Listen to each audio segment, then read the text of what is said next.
Dear listeners, before starting the story, I ask you to subscribe to the channel under this video. Your subscription motivates me to make quality content for you. I also ask you to share your opinion about the story in the comments, that's all. Enjoy listening. I live in Austin, Texas, a city known for its vibrant music scene and laid-back lifestyle.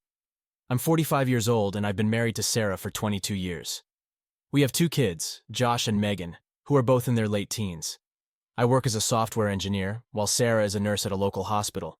Our marriage had its ups and downs, like any long-term relationship, but I always believed we had a strong bond. We met in college, fell in love quickly, and got married right after graduation. Sarah was my best friend, my confidant, and the mother of my children. We built a life together, filled with love, laughter, and shared dreams. About a year ago, things started to change. Sarah became distant, often distracted, and less engaged with the family. She started working late more frequently, and when she was home, she seemed preoccupied. I chalked it up to stress from work, but deep down, I felt something was off. One evening, I decided to surprise Sarah by bringing her dinner at the hospital. I figured it would be a nice gesture, something to lift her spirits. When I arrived, her colleagues told me she had left early. Confused, I called her, but she didn't answer. I waited in the parking lot, hoping she would return. After about an hour, I saw her car pull in, but she wasn't alone. A man, who I later found out was Dr. Mitchell, one of her co-workers, was with her. They were laughing, completely unaware of my presence. The sight of them together was a punch to the gut. I felt a mixture of anger, betrayal, and disbelief. I decided to confront her that night. When she came home, I asked her directly about Dr. Mitchell. She tried to downplay it, saying they were just friends and that he was helping her with a project. But her body language told a different story. Over the next few weeks, I started to notice more signs. She was always texting, her phone never leaving her side. She became more secretive, hiding her phone whenever I was around. The final straw came when I found a hotel receipt in her purse. It was dated for a night she had claimed to be working late. I confronted her again, and this time she couldn't deny it. She admitted to having an affair with Dr. Mitchell. She said it started a few months ago, that she felt neglected and unappreciated at home, and that he made her feel special. Her words cut deep, each one like a dagger to my heart. In that moment, I felt a surge of rage. I wanted to yell, to scream, to make her feel the pain I was experiencing. But instead, I just walked away. I needed time to think, to process what had happened. I took a drive, ending up at a park where we used to take the kids when they were little. Sitting on a bench, memories flooded my mind, and I felt an overwhelming sense of loss. I decided to file for divorce.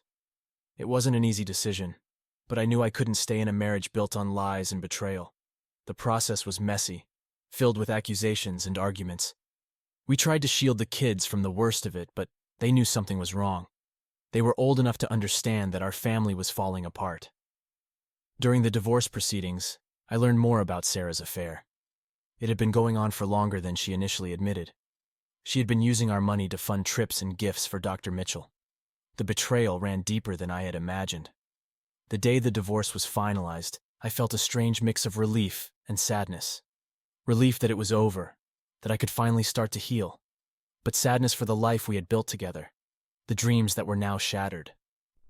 I moved into a small apartment, while Sarah stayed in the house with the kids. We shared custody, but the dynamic had changed. I threw myself into work, trying to distract myself from the pain. My friends and family were supportive, but there were moments when the loneliness was overwhelming. Nights were the hardest. Lying in bed alone, I would replay conversations and events in my mind, questioning everything. One night, I received a call from Josh. He was upset, saying that Sarah and Dr. Mitchell had been arguing and that he didn't want to stay at the house. I drove over and picked him up. We talked late into the night, and for the first time, he opened up about how the divorce had affected him. He felt angry and betrayed, not just by his mother, but by both of us. He didn't understand why we couldn't make it work. Hearing his pain was a wake-up call. I realized that while I had been consumed with my own hurt, I hadn't been there for my kids as much as they needed. I made a commitment to be more present, to support them through this difficult time. We started spending more time together, going on trips, and just talking. It wasn't easy. But slowly, we began to rebuild our relationship. Sarah and I maintained a civil relationship for the sake of the kids, but it was strained. I avoided her as much as possible, not wanting to dredge up old wounds. She eventually moved in with Dr. Mitchell, which caused further tension. The kids had mixed feelings about it, struggling to accept the new reality. A few months later, I received another call, this time from Megan. She was crying, saying that Dr. Mitchell had left Sarah and that she was a mess. Despite everything, I felt a pang of sympathy. I went over to the house, and for the first time in months, Sarah and I had a genuine conversation. She apologized for the affair, saying she had made a terrible mistake.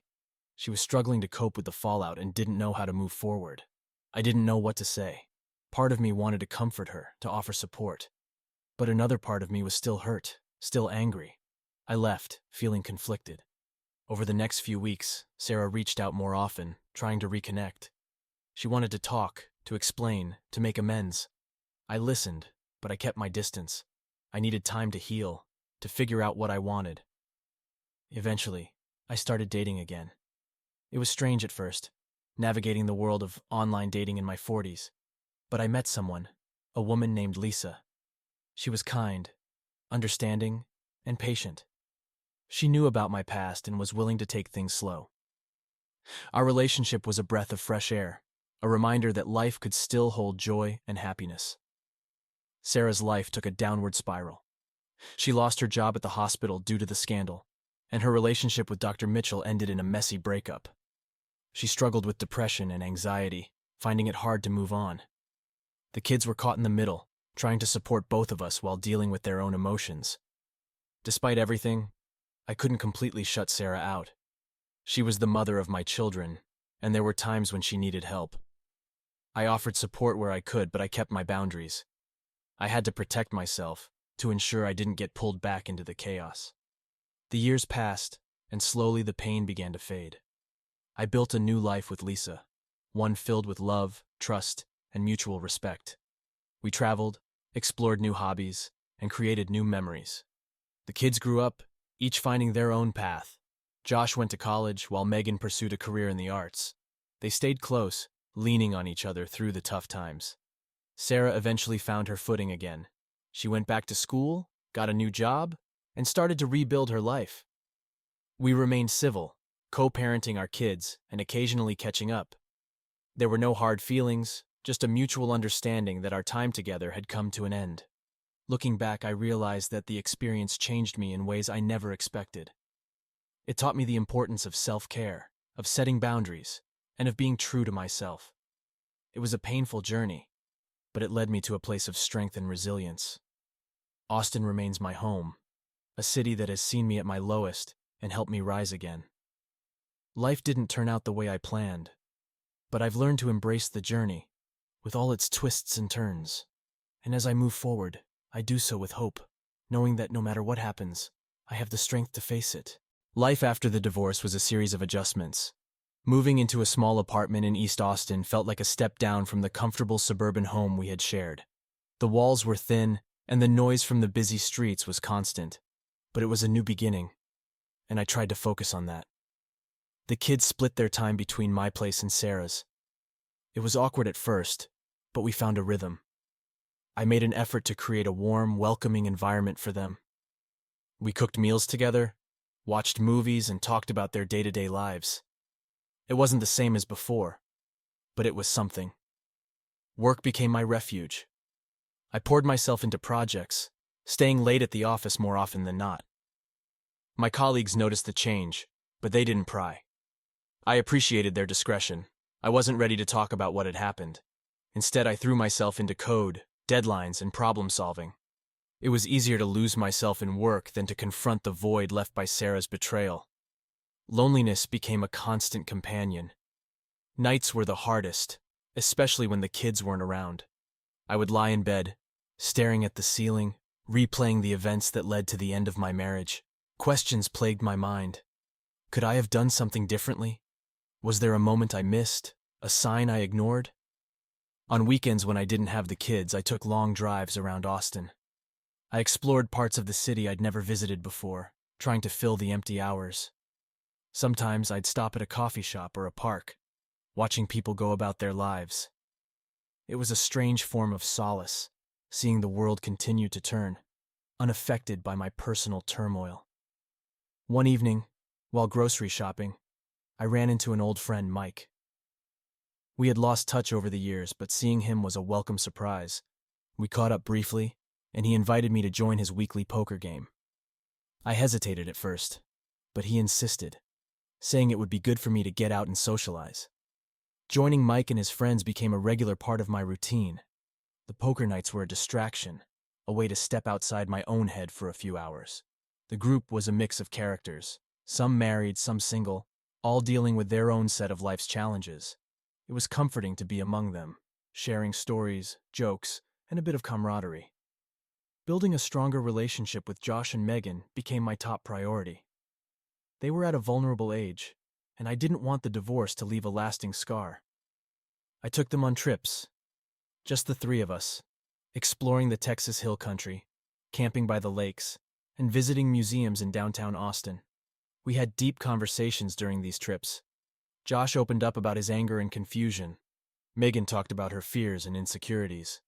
I listened, offering support and reassurance.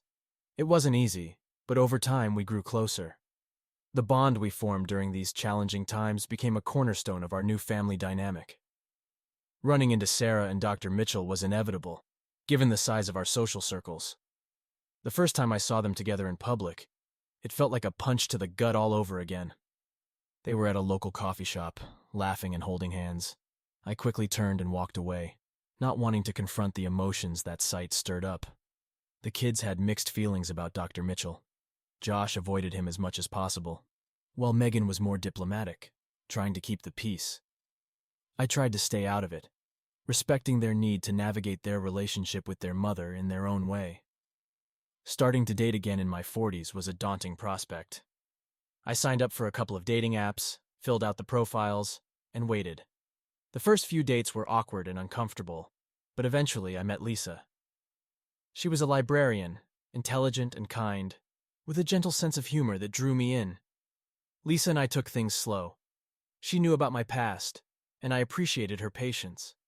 We spent evenings exploring Austin's food scene, going to concerts, and hiking the trails around the city.